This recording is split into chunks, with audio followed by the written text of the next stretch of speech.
Tout le monde ne sait pas que Marie est la sainte patronne de l'ordre franciscain. Mais pourquoi cette importance de la Vierge pour l'ordre?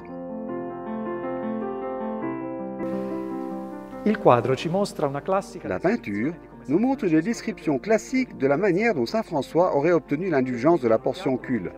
François est agenouillé devant l'autel de l'église de Sainte-Marie des Anges, dans la plaine d'Assise.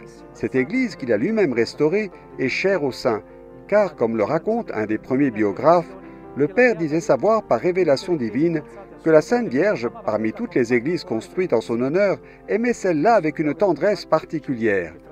Le même biographe nous dit en effet que François entourait la mère de Jésus d'un amour indicible, parce qu'elle avait fait notre frère le Seigneur de la majesté. Mais ce qui nous remplit de plus de joie, c'est qu'il a fait d'elle l'avocate de l'ordre et a placé sous ses ailes les enfants qu'il allait quitter, afin qu'ils trouvent chaleur et protection jusqu'à la fin. Et l'épisode représenté dans le tableau montre précisément cette protection de Marie accordée à saint François lui-même dans un moment de tentation. En effet, les roses que l'on peut voir à ses pieds rappellent comment le séraphique Père s'est jeté nu sur un rosier derrière l'église de la Portioncule, parce qu'il avait été saisi par une tentation de la chair. Son amour pour Dieu était si grand qu'il ne voulait l'offenser en aucune manière et n'aurait pas craint les blessures infligées par les épines des roses, afin de rester fidèle à sa vocation de consécration totale au Seigneur. Mais voici le miracle.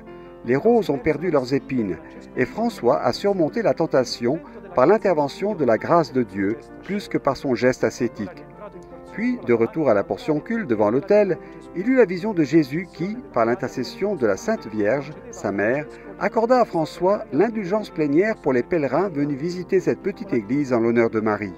Comme François, nous aussi, nous pouvons surmonter toute tentation en regardant Marie, et en nous confiant à elle, nous pouvons obtenir de son Fils Jésus la grâce qui nous sauve dans le pardon de nos péchés. En effet, Marie n'est pas seulement l'avocate de l'ordre des frères mineurs, mais de tous ceux qui l'invoquent avec foi et dévotion sincère.